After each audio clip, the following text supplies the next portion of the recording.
You know what time it is. It's a hostage situation here at TDB. Then you got a little notice in an anonymous letter in the mail. Hello, Denny. I want to play a game. You have been an esteemed host of TDB for close to a decade. Up until recently, you would upload Dennysodes for public consumption. That consumption has ended, and in its place, hunger has risen. The good people that have grown accustomed to such hospitality have been left to rot on the forums. Now it is your turn to experience hunger.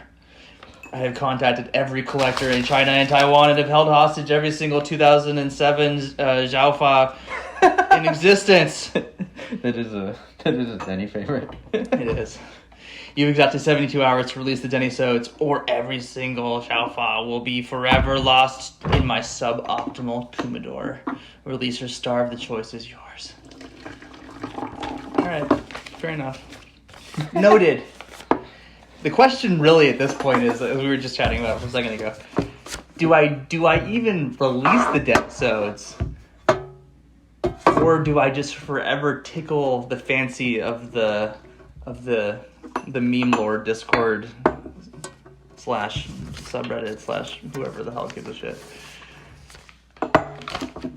The choice is yours. Yeah, I'm not convinced that some of the people that are asking for the Dennysodes have even seen the Dennysodes, which, by the way, were released a long time ago at this point. I think you've moved like 3 times since then. Yeah. I've become a father, got married. Whoa. I know, right? Yeah. I guess maybe people don't know that. Dude, you're just giving them more things to take hostage. I know, First the Xiaofa tool, right? Now your family? I know. I mean, Xiaofa tool is starting pretty high, but you know, they could in theory escalate a little bit more. That's the meme, like they're coming for your wife, they go take your wife, they go take your kids, they take their Xiaofa. Anyway, yeah. We'll see. I don't know. Time will tell. Maybe they've been released, but they've been hidden with a secret code that only the truest TDB fans have ever known. Well, I actually know you filmed a couple. You just, I don't know. They just never have been released for public consumption. Maybe the threats haven't been loud enough. No, stop. Don't. Oh, boy. Yeah. So. Or maybe you just want Warner Brothers to pay you more. Yeah. I mean, that's really it really all comes down to money. Release the Denny cut. Cheerio. All the way down the hatch. Giddy up. So the tea we're drinking is the unknown fragrance from Choon, which is a vendor in Singapore. It's a Oolong blend. They're kind of one of these really old school vendors. They wrap their stuff in paper. Why don't you hold that up for the camera? Sure. Sort of look. And we're doing a smaller session, so that's why I didn't use all of this. But kind of just one of those older traditional vendors. This was nicely sent to us by the E. So thank you to him. And it's a shop that if you look for kind of like Singapore shops and stuff like that, it's pretty. You'll pretty quickly run into Choon. Pretty light. Light to start. Yeah, reminds me a bit. Like I would say, this probably reminds me the most of kind of like mainland Tiaguanin. Mm-hmm. Yeah, absolutely. Yeah, it's got a bit of a round, slightly minerally flavor, but the leaves are actually pretty green. Yeah. Do we know the age on this? No. It's a little bit old. No, I don't actually. Yeah. Okay. But yeah, it doesn't taste fresh. No. Yeah. Which is nice because I think it probably would have tasted pretty roasty. Because there's a little bit of roast on this too. Yeah. It's interesting so far. Does it have a fragrance of unknown origin? Maybe. Hard to say at this point. I want to get into a bit more of the meat and potatoes on this guy. I mean, can't blame him, but I can tell Denny's mind is distracted by that ransom note. Just thinking of my children. Yeah, it's like the Xiaofa 40 tools. of them. He's gonna steal my Xiaofa tool out the door. What if in some weird twist of fate, the letters were written by my alter ego? It's like a split personality kind of thing. Danny. Yeah. Such an obvious. Yeah, your evil twin. My God. The Hyde to my Jekyll, Danny. Denny and Danny. Oh, fuck. The Denny and Danny story. Oh, It's Denny from Seattle, Danny from Wyoming. here we go. Cheerio. Cheerio, pip pip.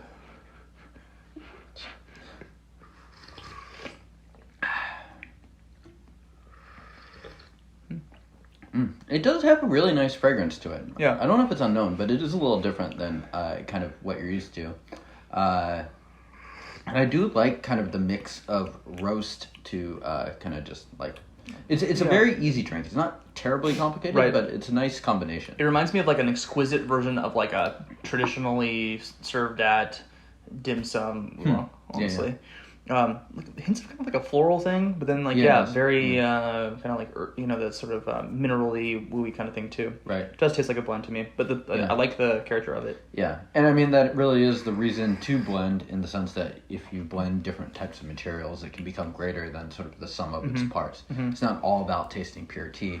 You can have a interesting, more layered experience with something like a blend. It's also not something that's terribly, well, maybe I was going to say it's not terribly in vogue for oolongs. You don't hear much about oolong blends. It's more like the poor big factory blends, but it is also possible that people are constantly blending. They're just not advertising it as such. Yeah, definitely. It's nice. I like the aftertaste is quite good. It reminds me of a bit of a Phoenix. But again, a bit more kind of wooey, earthy. Maybe slightly darker, but I could definitely see that in terms of like light to dark scale. Right. It's probably close-ish. And kind of that floral, slightly punchy flavor. It's nice. Kind of interesting.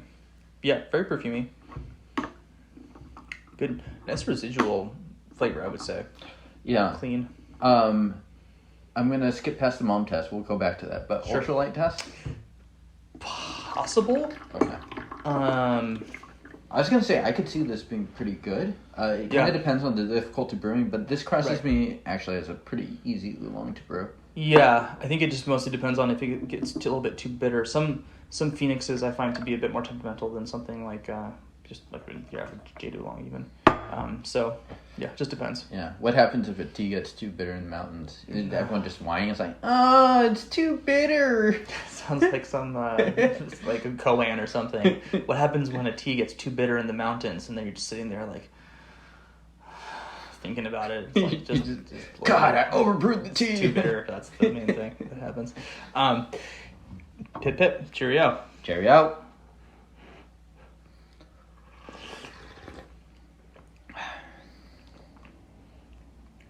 Yeah, it's nice. It's interesting. Like, yeah, again, kind of definitely some brightness. And then the roast is coming through much more now. And then kind of, it has like a lot of each register, I should say. Yeah, it's very easy to drink. Yeah, and a little fruity now too. Right. We talked about this tea potentially turning bitter, but really hasn't come that close to it in this session. Yeah, unlike a Phoenix, which again, a bit more temperamental. Mom test. I'd say yes. Yeah, maybe not like number one tea mom test, but I think it's like it's got like this very nice kind of just middle of the road oolong flavor to it. Yeah. Nice kind of floral vibe that's I think pretty palatable and tasty. Yeah. So those of you that want to figure out what tea this is, you actually can order tea from Choon online. Oh, cool. But this one has a kid on a water buffalo on it. There you go. So that's literally what I was trying to identify before we hit record on this episode. Yeah. Really nice. This tastes to me like it might brew out for quite a bit of time, actually. On like a I think so, yeah. Yeah, it's got. I mean, on the roast on the actual dry leaf is quite pretty dark. You can tell it's a blend. I mean, you can see the difference in colors. You can even see the difference in some of the the roll on the different leaves, and then just in the cup, looks a lot greener. Really enjoyable. And for these sort of like unknown teas, if folks were looking at the liqueur, the color of the steepings, James, and they're seeing kind of a bit of an amber brown color, what would that signify to you? Well, assuming it was brewed correctly or as you would want it to be, then it just kind of tells you sort of the status of the oolong, how oxidized it was, how old it is potentially too. And generally speaking, more oxidized, or even just more roasted, it could get darker. So those things help to tell you kind of what to expect as far as the tea goes. Yeah. Tea as it ages will get darker as well. I don't think this is a particularly aged tea, Right. but yeah. Yeah, absolutely. It may be a very jade green oolong would be a much yellower, clearer color. This has a bit more of that roast. And a wooey could get pretty red. Yeah, absolutely. Yeah. Cheerio. Cheerio.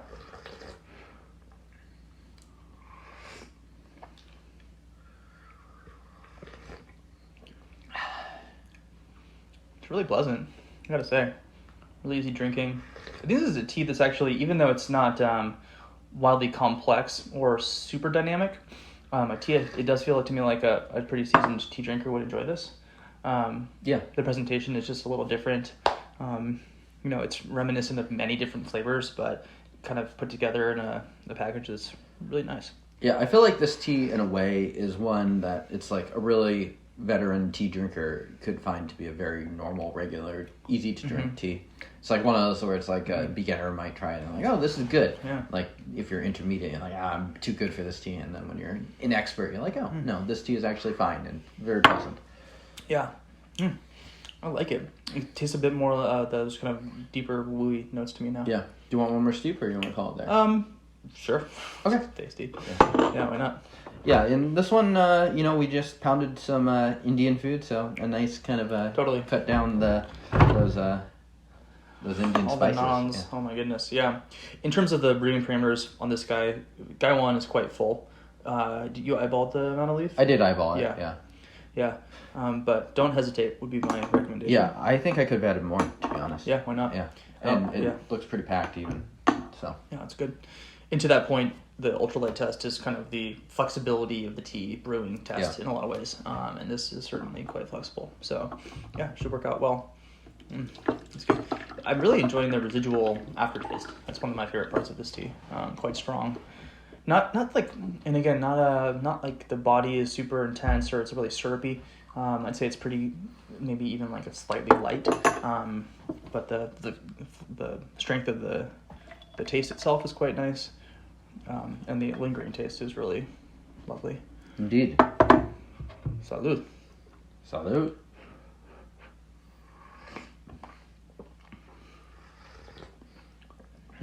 Yeah. A lot of the floral freshness I feel like has dissipated a bit. Getting a bit of sort of deeper fruit flavors and then that kind of like earthy, wooey thing. It's really nice. It's interesting. I don't know what this is a blend of in particular, but yeah, you can very clearly see that there's some lighter leaves and some darker leaves in there, and it does create a very interesting, and in my opinion, pretty pleasing mix to it.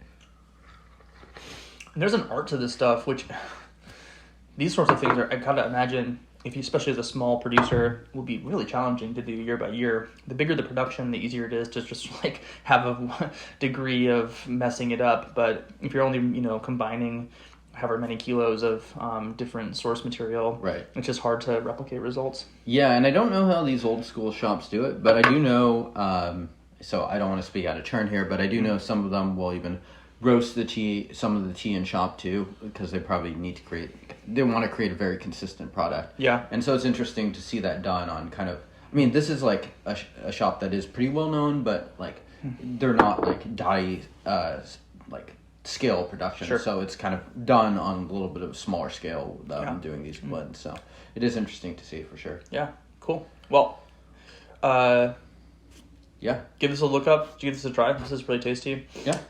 For folks who want to learn more about tea stuff, you can go on the Google, find us on the internet. Yeah, check out the other 470 something Oh episodes. my god, yeah, you can do that if you Plus want. Crazy. the 20 Denny-sodes. Because you ain't never getting no more. You ain't never getting no more. No, sir. God. This technically, next week's episode will technically, 72 hours will not have been met quite yet because we time travel when we film these. Totes. Yeah, so This is bear with actually me. episode 1. Whoa! Yeah. Blew your mind there. Right, yeah, we're going backwards in We're time. 2011. It's boy. like a Nolan mashup. It's just a Yeah. TDB though. It's weird. Yeah. Denny's gonna go into your dreams, kids. Okay. Stay tuned if you want more wildness. And until next time, Peace. Base.